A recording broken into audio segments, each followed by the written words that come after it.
बड़बड़ाती जिठानी। सिम्मी की शादी एक जॉइंट फैमिली में होती है जहां उसके पति राकेश के चाचा चाची भी साथ रहते थे। उनकी बहू मेघा सिम्मी की जिठानी लगती थी। अरे मेघा, राकेश आ गया है, उसका खाना लगा दे बेटा। हाँ माँ, बस वो चेंज कर ले, मैं खाना लगा दूंगी। सबके कमरे में जाने के बाद सिम्मी और राकेश साथ खाना खाते हैं, जिसे देखकर मेघा को जलन होने लगती है। अरे सिम्मी, हमारे घर में पति के साथ खाना खाने का रिवाज नहीं है, तुम्हें राकेश ने बताया नहीं क्या? सिम्मी मुस्कुराकर वहां से चली जाती है कि मेघा सिम्मी की सास के पास जाती है। अरे चाची जी, राकेश भैया तो सीधे हैं, कछु नहीं बोलते, कछु नहीं समझते, लेकिन आप तो सयानी है ना। अब देखिए, साथ बैठकर खाती है भैया के, कुछ झूठा मीठा उसका भैया के पेट में चला जाए तो सिम्मी को तो पाप लगेगा ना, पाप। सिम्मी मेघा की बात सुन लेती है लेकिन कुछ नहीं बोलती। अगले दिन, सिम्मी, मैं मुंबई जा रहा हूँ, तुमको चलना है तो साथ चलो। मेघा राकेश की बात सुनती है और सीधे सिम्मी की सास के पास जाती है। अरे चाची, अरे चाची। अरे मेघा, क्या हो गया? बहुत परेशान लग रही है, सब ठीक तो है ना? अरे नहीं ना चाची, कैसा ठीक है? राकेश भैया मुंबई जा रहे हैं, आप तो जानती हैं कितने सीधे हैं, इतनी दूर जा रहे हैं, कहीं कुछ हो न जाए। अरे नहीं नहीं, मैं नहीं जाने दूंगी उसे। अरे सिम्मी, पता चला है कि राकेश मुंबई जा रहा है। ना बेटा ना, वो नहीं जा सकता।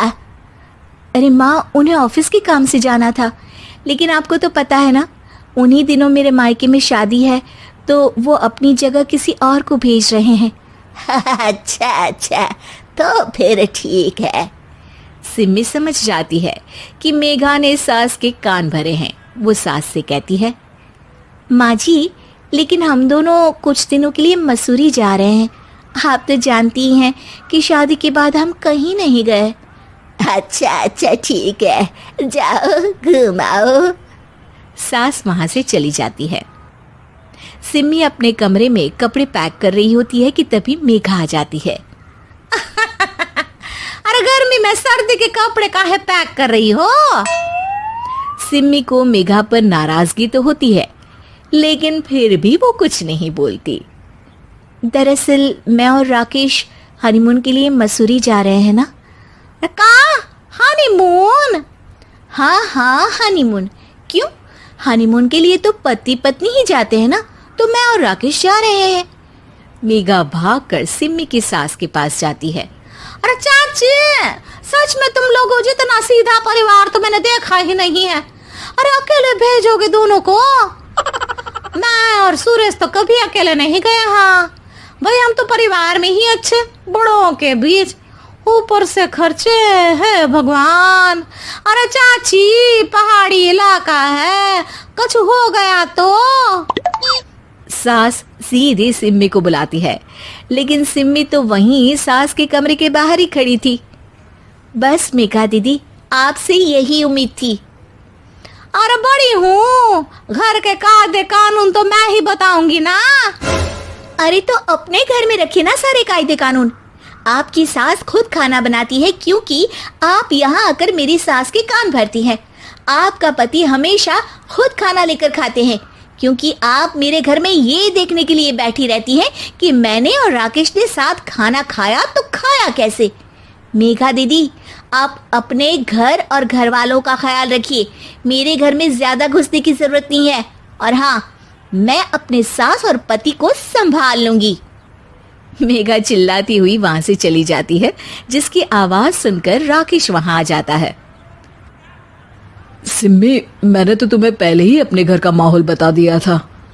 हाँ राकेश, तुम्हारे घर का माहौल बहुत अच्छा है, लेकिन बाहर से कुछ लोग आकर इसे खराब करना चाहते हैं, जो मैं नहीं होने दूंगी। सास सिम्मी की बात सुनकर कमरे में चली जाती है। सिमी और राकेश घूमने जाते हैं और जब वापस आते हैं तो दरवाजे में मेघा और उसके पति खड़े होते हैं, वो भी सामान लेकर। अब छोटे मर्यादा तोड़कर घूम रहे हैं तो हम काहे नहीं। अरे भाभी, तो आपको किसने मना किया है?